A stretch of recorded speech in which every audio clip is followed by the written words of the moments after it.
Water is fundamental to human development, from drinking water and sanitation to agriculture and more.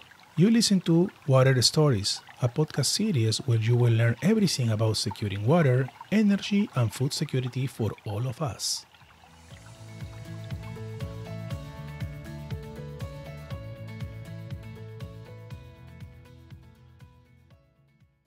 Hello everyone, I am JC Giraldo, and today we have a new episode in this second season of Water Stories. Before starting, I would like to share this song with you.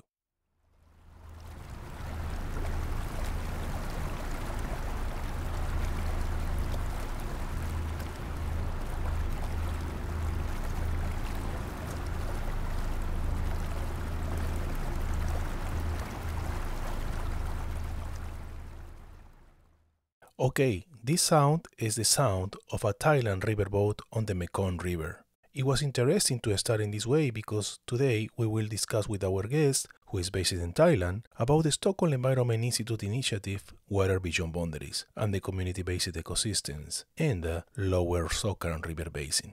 As you know, the Songkhram River in northeastern Thailand is a tributary of the Mekong River, an important river in Asia. For this episode, my co-host is Vishal Mehta from Stockholm Environment Institute. Vishal is an environmental scientist with vast experience in water research. He's based in Davis, California. Vishal, I'm so glad that we have a new episode. How are you? I'm good, JC. It's good to be back. I'm especially happy to welcome our guest all the way from Bangkok. Is Thanapon Piman, my colleague in the Asia office, which is in Bangkok, in Thailand. Thanapon is a senior research fellow. Before joining SEI Asia, he was with the Mekong River Commission, very accomplished and experienced in the Mekong River Basin. And one of the main areas of Thanapon's work is on climate change and adaptation in that region. So, welcome, Thanapon. Good morning, Michan and Jesse. Yeah, I'm very glad to be here and very exciting for my first episode for podcast today. Thank you, Tanapong. Thank you for being our guest. Tanapong, to get into a context, I would like to start this conversation by asking you if you can share with our listeners what makes Songkhram River Basin very important. Songkhram River is very important for the Mekong River because of its key habitat of fish migrations, and also it's also provide ecosystem service to the local community in the regions. So Lower Songkhram is very important and also have a kind of unique hydrological system in the wet season flow. During the wet seasons, when the water level in the Mekong is rising, there's a revert flow from the Mekong to the Lower Songkhram. This create a rich biodiversity wetland. So it's become habitat of fishery. It's become food for local people. It's become a unique system for flooded forest in the region. So that's why it become a regional asset of the Mekong River Basin as defined by the Mekong River Commission last 2 years ago. Thank you, Tanapong. Vishal. Yes, Thanapon, can you describe what are the main threats and changes this part of the Songkram River Basin is facing? And with its designation through the Ramsar Convention, what are the opportunities for mitigating these threats and improving habitat conditions and livelihoods? There are three main threats in the Lower Songkhram now.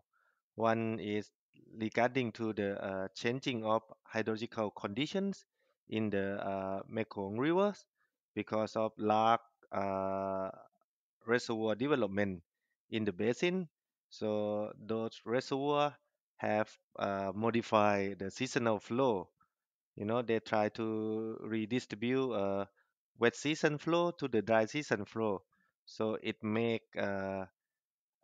affects the flood power on the river and also the river flow to the lower Songkhram.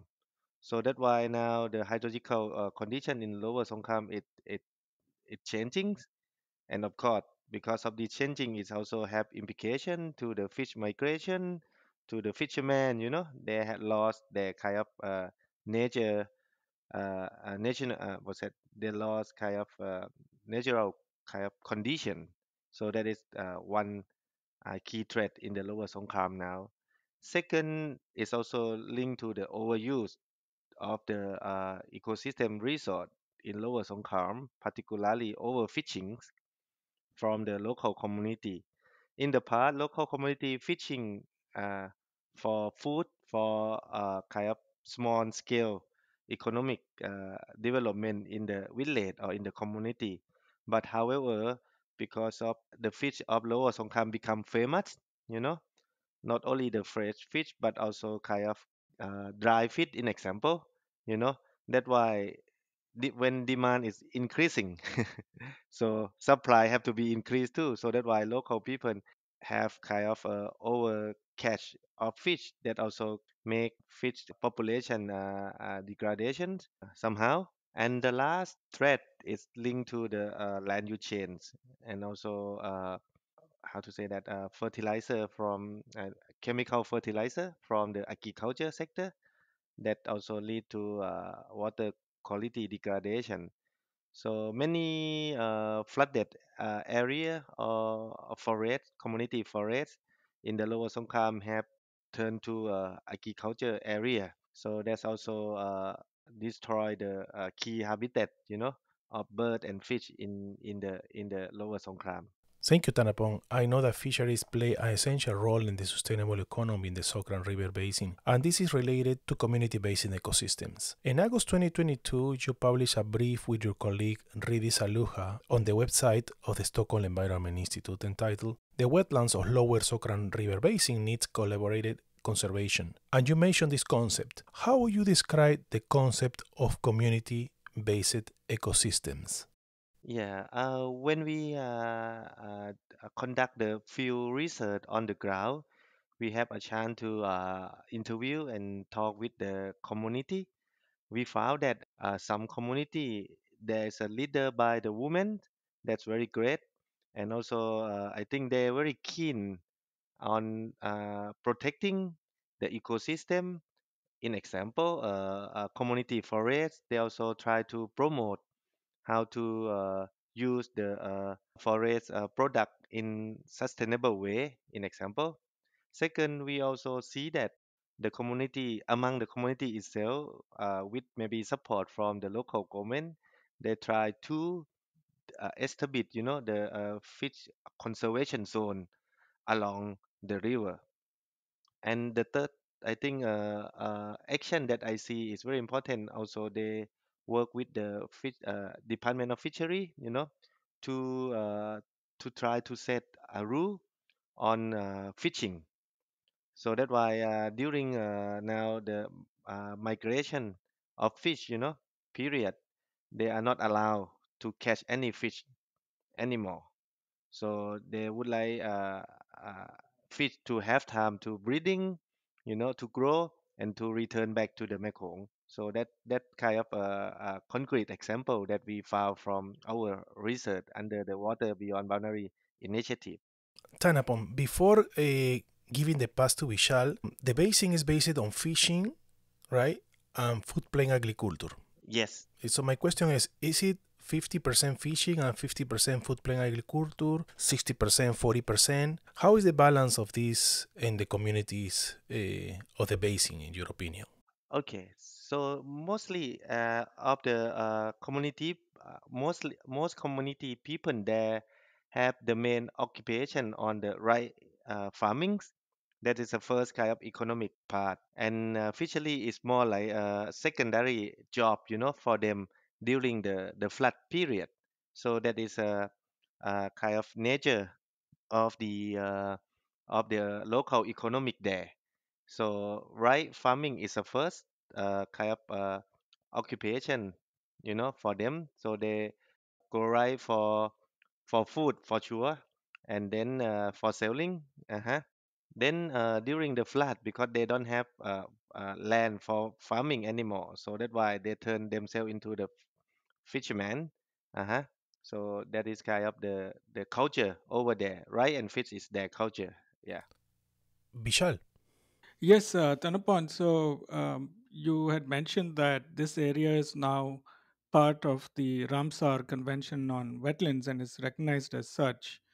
Now, for our listeners, the Ramsar Convention on Wetlands is an international treaty that provides frameworks for national action, international cooperation for the conservation and wise use of wetlands.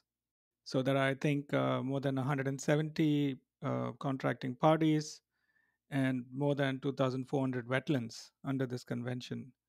I was just wondering if you could tell us about your hopes and any kind of tangible, opportunities that come from this designation. Okay, that's very good question, Kap. Before I answer this question, let I also refer back to our field work on ground in the Lower Songkhram. We also asked the community on this question. What do you think about the Lamsa? Yeah, I think they have well aware about the importance of Lamsa uh-huh, to conserve the biodiversity and also to promote sustainable use. You know, uh, on the ecosystem service in the Lower Songkram. But however, there are also some community they are not really understand what Lamsa mean, and what benefit they will get if we turn them into the Lamsa. What is different? you know, do they gain more money? Do they have more job? So this is kind of also critical question to the community that I think we or the local government need to work more on how to show the importance of the REMSA in practice. So what I hope actually is not hope. What I need to see is actually after and now to become a LEMSA, I think the government now try to start setting a master plan in the Lower Songkhram to manage this resort together with the community. So I expect to see that the community will be a part of the planning process, and also it's gonna be more support in terms of technical, financial, and opportunity to community. To promote sustainable use of the ecosystem service and also have more alternative, or eco-friendly kind of action, in the Lower Songkram. Yeah. Interesting, Tanapon. But not only the Ramsar Convention is working in these conservation issues, as Vishal mentioned. I read in your report that the Mekong River Commission is one and the Thailand Master Plan of Integrated Biodiversity Management. So my question is, are these entities working together on these issues?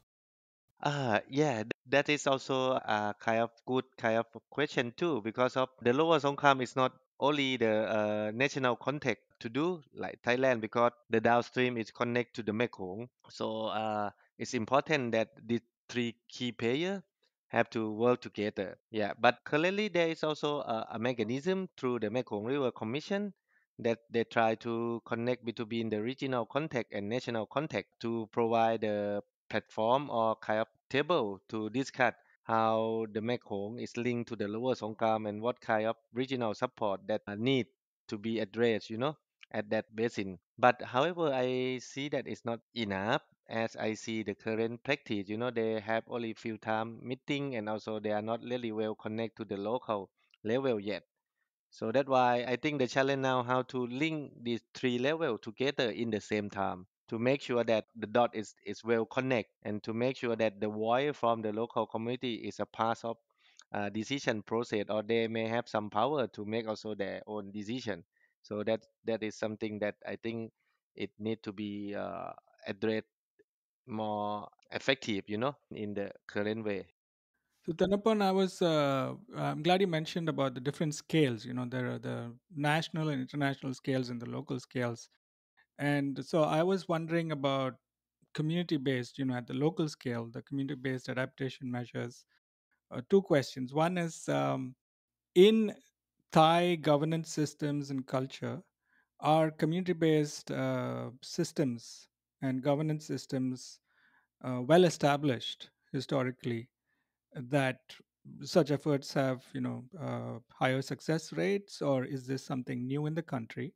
And a related question is, can you describe a few specific ways in which SCI Asia is interacting in that space at the local level? So first, I would say that community-based action in Thailand is not new. I think since our Ramanai, they promote a lot community-based adaptation, community-based livelihood, you know.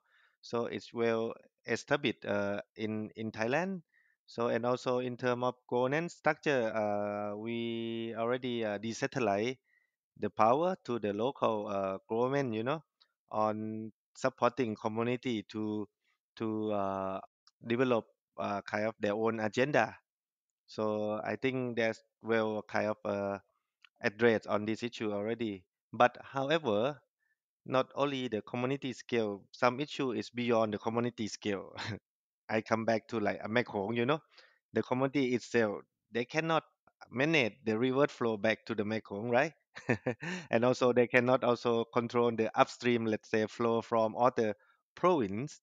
So this is way or room or opportunity for SCI to link with them and try to connect the system, or maybe try to promote that they have to think beyond community in some aspect, you know, like how to manage upstream, downstream, and how to make sure that the knowledge and awareness is not promote in only the downstream part, you know, that have to be also promote into the upstream parts as well, to make sure that the Lower Songkhram have enough flow with a good quality to maintain the biodiversity, you know, itself.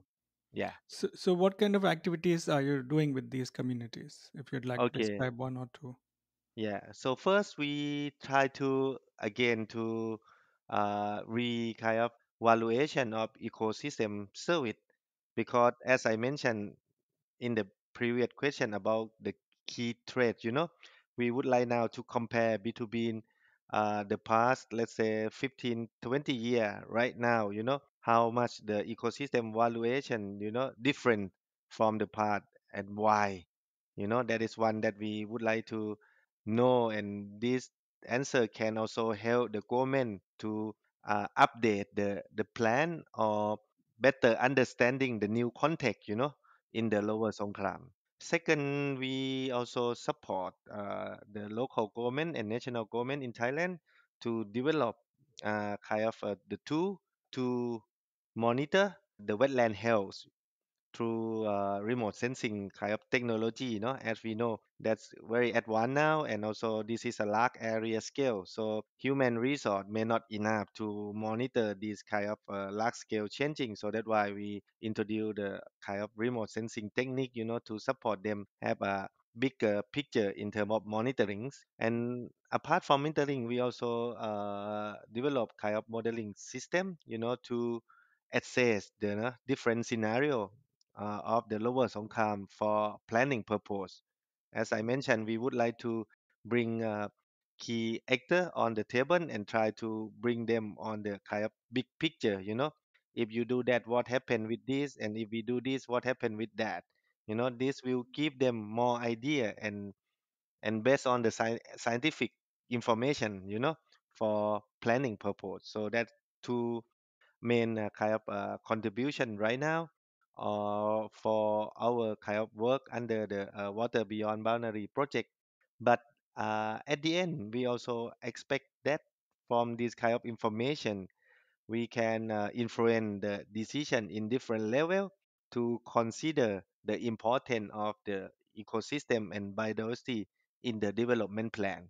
You know, try to put the ecosystem as a priority, similar to other development sector like water supply or agriculture, you know.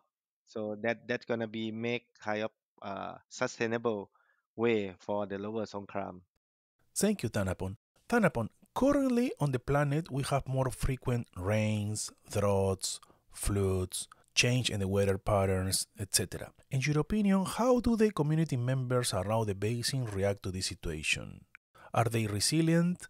Are they aware of these extreme situations? What is your opinion? First, I think what I see from the field is they start aware about uncertainty. So they can observe, the change from the rain pattern.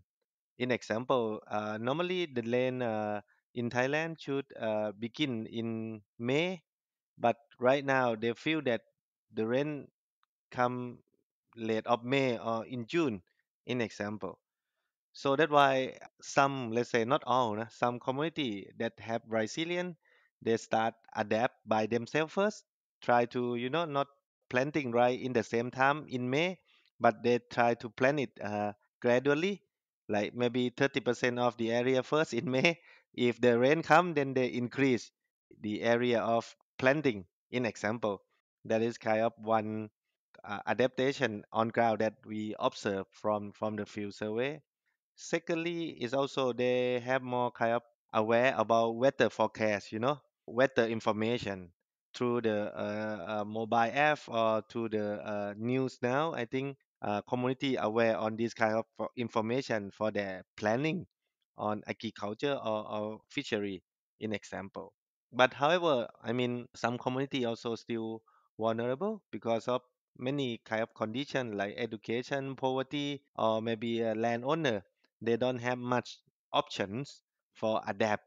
They just, leave whatever it is. That is also kind of the group that we very interesting on our research too, how we help them to improve their livelihood. What kind of support, do they need for that? Yeah. Thank you, Tanapong. Before continuing, Vishal, something that is very interesting to me is that this case of the Songkhram River Basin is pretty similar to the Magdalena River Basin in Colombia. Do you remember that in previous episodes we talked about teleconnections with Claudia Coleoni? Yes, absolutely. In fact, related to teleconnections, I am remembering what Tanapon was saying earlier today about, dams he mentioned. So I wanted to go back to that Tanapon, at that scale. Are there big infrastructure projects that you think are coming up upstream, and how do you think that might change the lower Songkhram River Basin? Definitely ครับ it's welcome as this is a kind of agenda in other country, in the upstream that they would like to do the energy security and use the energy to support socio-economic, in their own country. So I work in the Mekong already almost 17 years in no dams. Until now, it's almost 100 dam in the system. So Oh, are you so saying that when you started working 17 years ago, there were no dams? there's few dam. Let's say not a large Few, dam yet. few dams. You know, not a large. Hmm. And It's now there almost are how 100 many did you say? dams now in the system within 15 years. So it's rapid Wow. development. So that's why it's now become a drastical change, in the Mekong flow that we already observe, or it's already evident that hydrological condition in the Mekong is changing. No perception, no guess. It's very clear now. So that's why it's also affect Lower Songkhram, as I mentioned first, for sure on the river flow, and also our research will prove that through the modeling system that we set to the remote sensing data that we are doing. We will try to prove this that the hydrological or river flow or flooded area in the Lower Songkhram is changing from the past. So that's one. Secondly, the long-term consequence from the flow chain is going to be linked to the sediment and nutrients from the flow to the Tonlesa, because normally water or flow, it doesn't mean just water. In the Mekong, it's come with the nutrients that that is a food for fish, and also to serve the stability Right. of river banks along the Mekong, in example. So that's gonna be a long-term impact, on the fertilizer, on the food for the fish, in example, and also other, I mean, ecosystem biodiversity. And the third part is more than kind of volume of water when we see is also linked to the fluctuation of the water level in the Mekong river, because it's not nature anymore, right? Sometimes no rain, but you can have rising water level. In example, one sometimes you see rain, but you don't see water. In example, so this water fluctuation is also affect I think fish behavior or fish, migration routine in example. So that's kind of a consequence ครับ on the dam development through the whole system, not only Lower Songkhram but also it's have like kind of large scale kind of consequent impact downstream as well to Tonle Sap in example in Cambodia and maybe Vietnam Delta as well. Yeah. Tanapon, governments are important stakeholders. So, do you coordinate with Cambodia, with Laos, China, Myanmar, or Vietnam when you are working with some projects, or just you guys are focused only in Thailand? Yes, actually now there are two mechanisms for coordinations on transboundary river management. The first one is Mekong River Commission that I used to work before. So this is a intergovernment body. So they have kind of agreement together, but uh, the agreement is only signed for four countries, including Thailand, Laos, Cambodia, and Vietnam, not include Myanmar and China. So Myanmar and China is more like dialogue partner, you know. So that's why this is also kind of a good body to start coordinate among member country in the Mekong region. And from my experience, also there are not many transboundary river have this kind of coordination body, you know, to talk or discuss.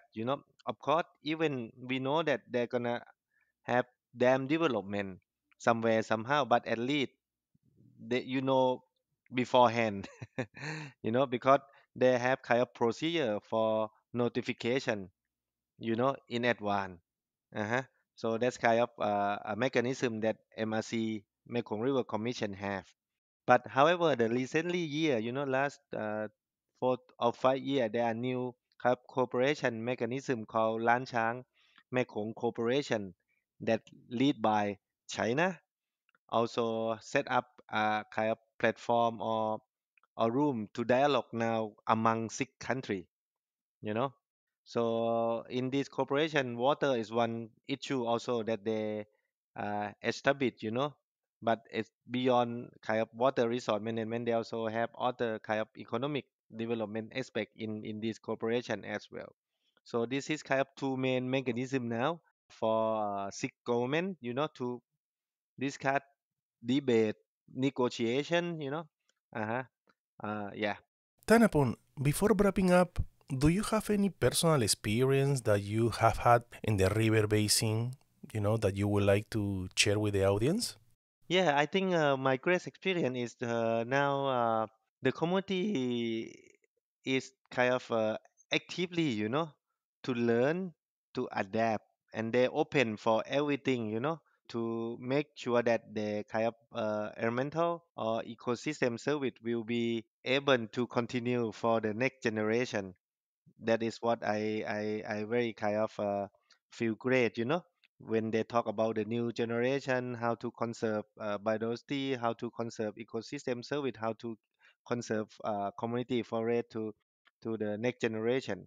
Second, they also try to engage the youngs into the activity or into the process of decision making. That is also I see the kind of great experience what I get from the ground. Yeah.